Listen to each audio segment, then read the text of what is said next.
Muy buenos días, alumnos. Quien les habla es la profesora Irma María Cabrera Ramírez. Bueno, el tema que vamos a tratar hoy día es el positivismo. Pero, como siempre, antes de iniciar nuestra clase, haciéndoles recordar sus hábitos de higiene personal. El lavado de manos, que es muy importante antes de y después de las diferentes actividades que realicen durante el día. Bueno, después de estas recomendaciones respectivas, damos inicio a la clase del día de hoy. Nuestra clase del día de hoy es el positivismo. ¿Qué es el positivismo? Vamos a hablar del positivismo. Surgió en Francia en la segunda mitad del siglo XIX. Esta filosofía fue introducida al Perú en el año 1860, pero alcanzó su máxima vigencia doctrinaria entre los años 1870 y 1900 aproximadamente. El positivismo peruano aparece como una respuesta filosófica frente a la crisis total que vivía como resultado del caudillismo y de las consecuencias de la guerra con Chile, señalando la preponderancia del factor económico para la reconstrucción nacional. Bueno, estamos viendo que el positivismo surgió en Francia durante el siglo XIX, pero en el Perú fue introducida en el año 1860, pero alcanza su máxima vigencia entre los años 1870 y en el año 1900. El positivismo surge como una respuesta, dice, a lo que vivía, la crisis que vivía el Perú en el caudillismo. El caudillismo se da después de la proclamación de la independencia, después del año 1821, donde empiezan los caudillos. ¿Quiénes eran los caudillos? Eran aquellas personas que ambicionaban el poder. Hoy en día también vemos el caudillismo, ¿no? Querían ellos, se creían que eran los dueños y ellos los únicos que podían gobernar el Perú. Después que se proclama la independencia del Perú, surgió varios caudillos, el que menos quería gobernar el Perú. Y tenemos época del caudillismo también, los que tenían ambición política, pagaban a las personas para que ellos puedan postular e ingresar al Estado. Y de esa manera les ofrecían puestos de trabajo. Hemos visto también de los años 1990, época del caudillismo, que tenía la ambición política del cuanto el Fujimorismo, ¿no? Que era su candidato Alberto Fujimori, que llenaba las plazas de armas, sus mítines, llenaba de gente. Pero ¿cómo lo llenaba? Decían, tiene mucha acogida. ¿Qué sucedía? Les pagaba a las personas para que puedan llenar las plazas de armas y llenaban sus grandes mítines que hacían. Ese es el caudillismo. Existe después de la proclamación de la independencia, ¿no? Que se da ambición política que tenían por el querer gobernar el Perú. Muchos de nuestros presidentes que han gobernado el Perú, vemos que muchos están detenidos, están en la cárcel, porque lo primero que hacen es enriquecerse ellos, enriquecían ellos y el pueblo, nada, todo veían en su beneficio de ellos y del pueblo que prospere. No hemos visto en nuestro Perú. Hemos visto que nuestro Perú tiene grandes riquezas, pero lamentablemente por el malo gobierno, ¿no? Malos presidentes que tenemos, no puede prosperar bien como otros países sudamericanos. También surge el positivismo, vemos, durante la época de los caudillos y en la consecuencia de la guerra con Chile. Aquí vemos la consecuencia de la guerra con Chile, donde perdimos Arica también, ¿no? Y Tacna posiblemente casi, pero pues fue recuperada. Y la reconstrucción nacional, cuando se da la reconstrucción nacional, aquí surge el positivismo, surge durante, ya sabes, después de la proclamación de la independencia del Perú, está el caudillismo y como consecuencia de la guerra que tuvimos con Chile cuando Perú pierde Arica, donde lucharon varios héroes, hemos visto, ¿no? Cómo defendieron nuestro patrimonio nacional. Vemos aquí representantes peruanos del caudillismo. Tenemos a Manuel González Prada durante los años 1846 y 1918. Fue una de las figuras más notables de la literatura peruana y entre sus ideas fue antirreligioso, anarquista y antihispanista. Estuvo en contra de la sociedad capitalista. El Perú verdadero, profundo, es el que pertenece a los indígenas. Afirmó que la única responsable de la crisis del Perú fue la oligarquía. Su obra principal que tuvo aquí Manuel González Prada fue Páginas Libres. Aquí vemos al representante del positivismo Manuel González Prada durante los años 1846 y 1818. Una notable figura peruana, donde él estuvo, ¿no? Sus ideas de él estuvo en contra de la anarquía. La anarquía era el desorden, el caos que vivía el Perú por las continuas luchas por el poder. También estuvo en contra de una sociedad capitalista, es decir, de una sociedad que sea autoritaria, una sociedad comunista. ¿No? Para él,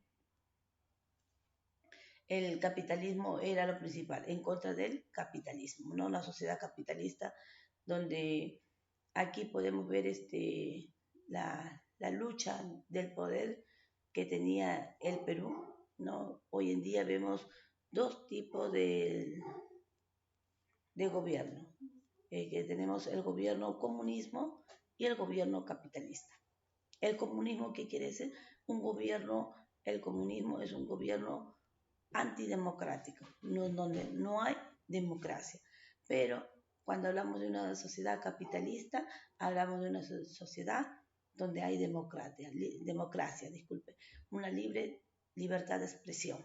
Y aquí vemos a Manuel González Prada, que estuvo en contra de una sociedad capitalista.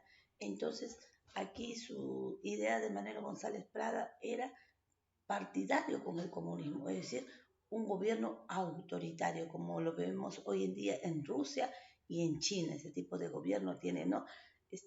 China, un gobierno comunista, y lo tiene también Rusia, también lo tiene Cuba y otros países más. Y el gobierno capitalista le estuvo en contra de la democracia.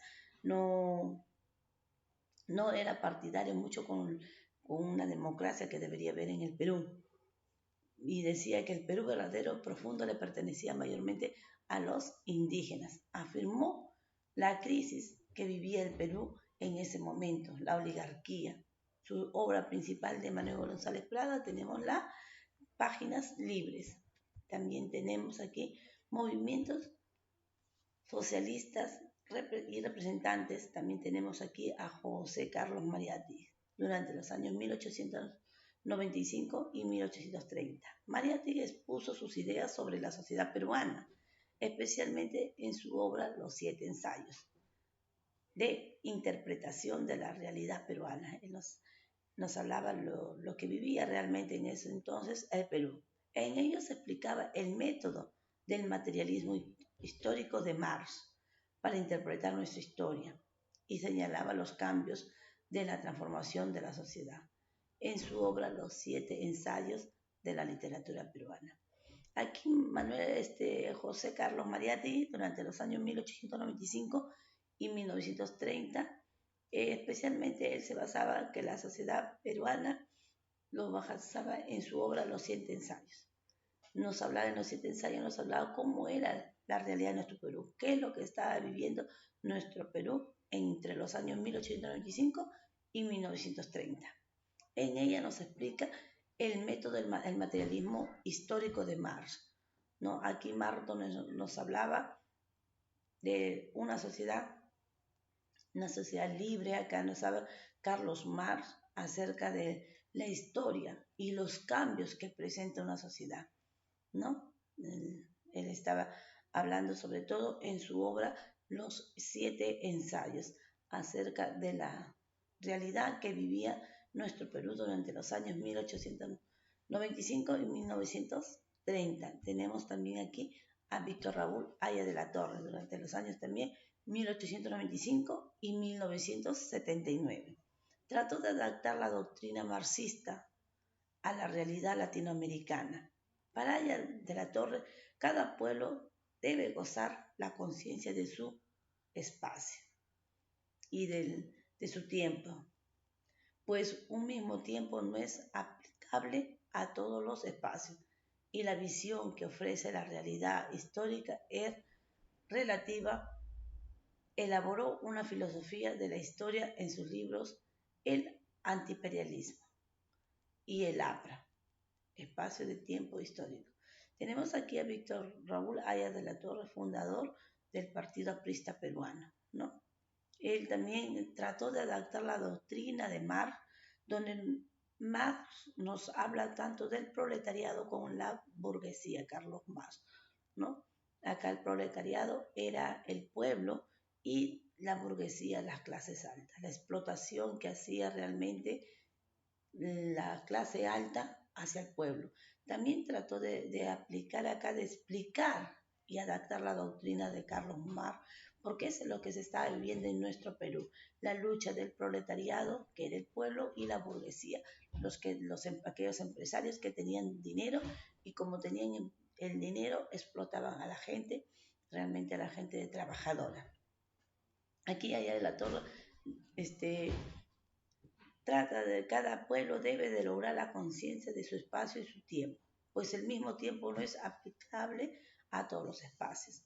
Él decía que cada persona o cada pueblo debe vivir la realidad de acuerdo a su espacio, al tiempo que está viviendo cada uno, ¿no?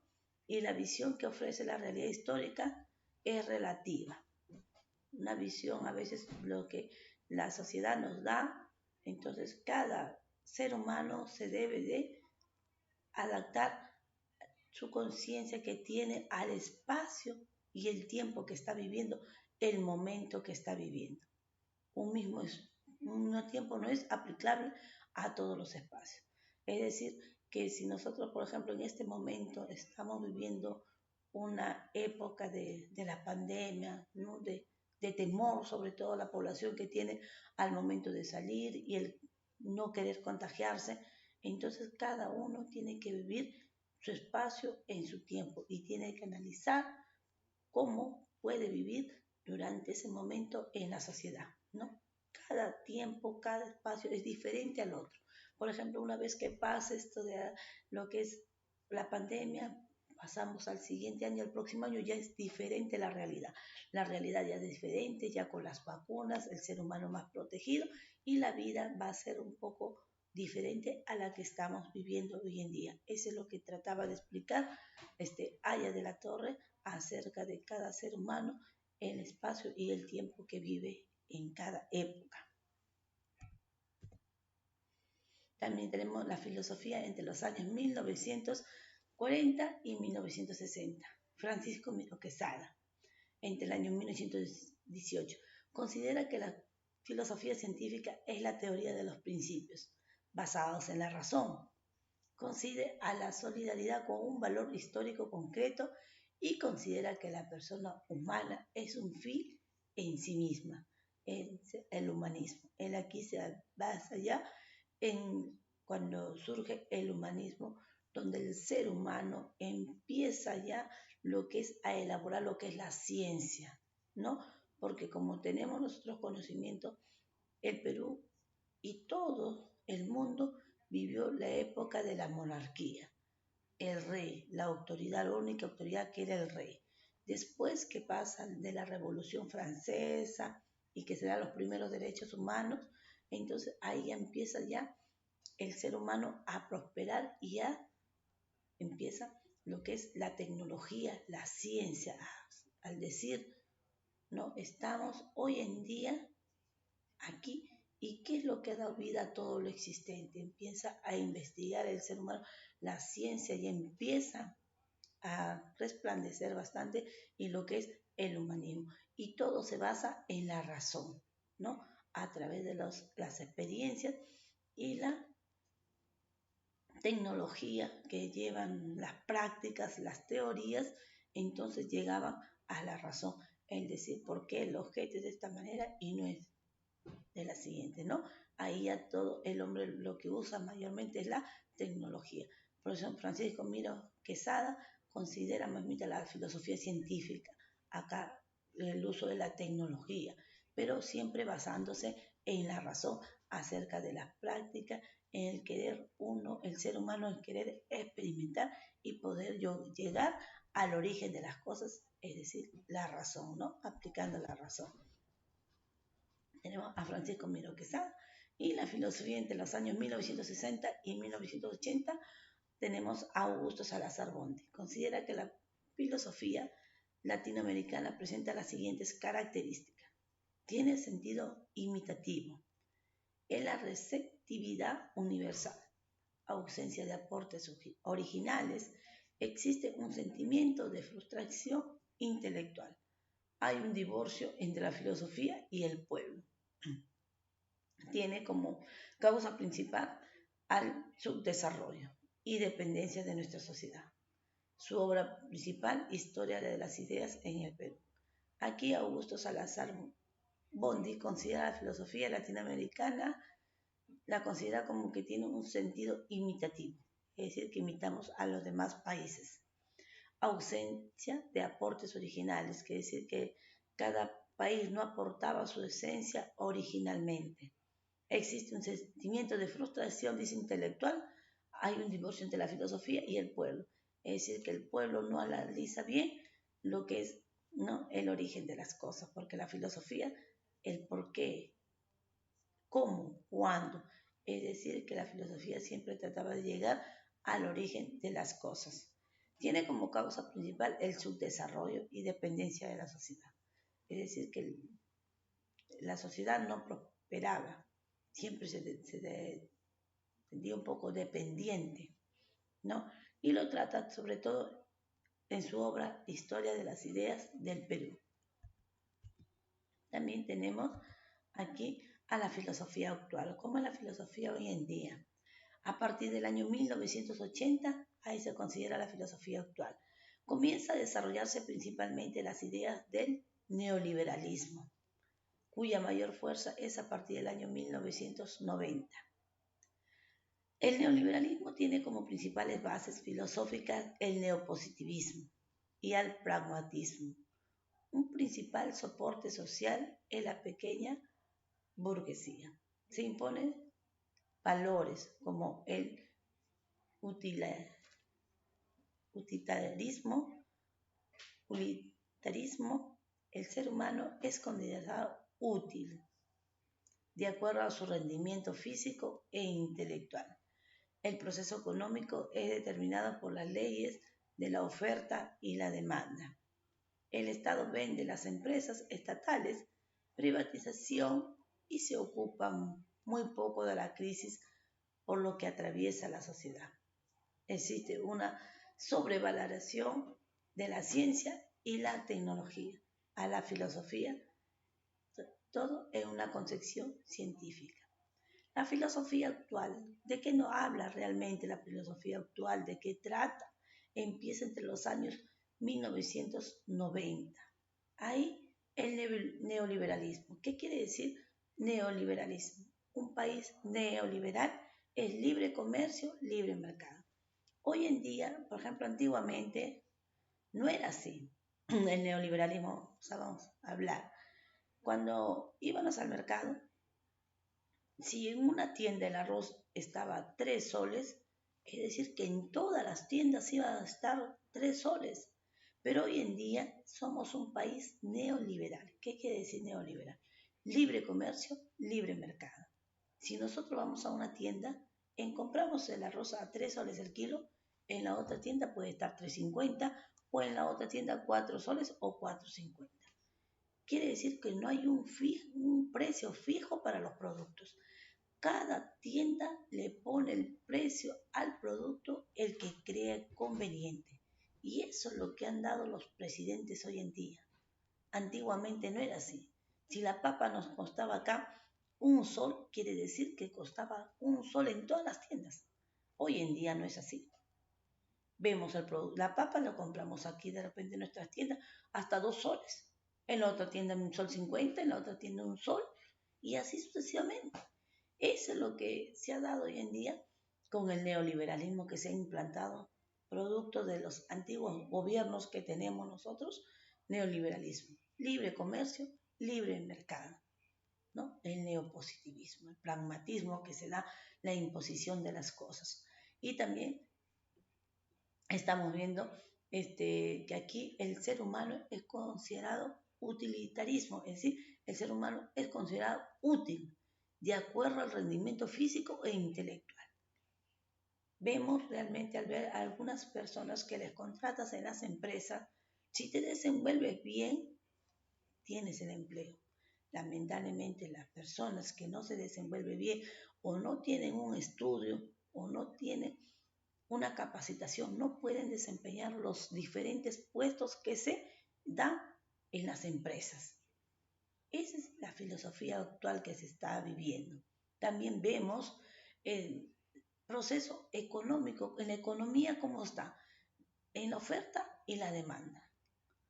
Vemos hoy en día, muy bueno, hoy está un poco cerrados los establecimientos, pero vemos la oferta y la demanda. A mayor oferta, mayor demanda del producto. Y lo pone a como ellos creen conveniente, 3x2, 2x1, empiezan a ofertar las tiendas comerciales los productos, ¿no? Eso es lo que estamos viendo hoy en día, lo que es la economía. El Estado también estamos viendo que, por lo tanto, vende las empresas estatales, las privatiza, ¿no? Vende a extranjeros. Estamos viendo muchas empresas hoy en día de nosotros, de los peruanos, que pertenecen a los extranjeros. Una de ellas tenemos a Electrosubmedio, donde pagamos nosotros la luz. No es antiguamente pertenecía al Perú, pero no, pertenece a extranjeros. Extranjeros prácticamente, ¿qué ha hecho nuestros presidentes antiguos que hemos tenido, nuestros anteriores presidentes? Vender nuestras empresas a los extranjeros. Y los extranjeros abusan demasiado del pueblo, poniendo sus precios muy altos, ¿no? Eso es lo que se ha dado, esa es la filosofía actual, la realidad que está viviendo nuestra Perú hoy en día. Bueno, jóvenes, muchas gracias. Eso ha sido todo por hoy. Espero que hayan comprendido la clase. Y como dice el Haitá, yo me quedo en casa porque primero es nuestra salud y a seguir cuidándonos. Que Dios nos bendiga. Muchas gracias.